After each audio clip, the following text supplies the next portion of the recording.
Dalam teknik Smart FUE, inilah tempat yang mana kita tanam graft. Dia telah sumber dengan cantik, dengan elok. Last week, the patient came with review. He's healed well. Today is exactly 2 weeks, day 14. You can see all the graft are still there. There's no any graft has dislodged. All the graft, when we look again, the density, the angle and direction is all in place correctly.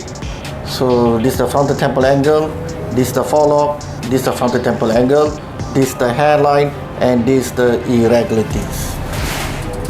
In a Smart FUE, the recipient area heals very well. From day 1, day 7, day 14, you can see the video that we demonstrating day 7 and day 14.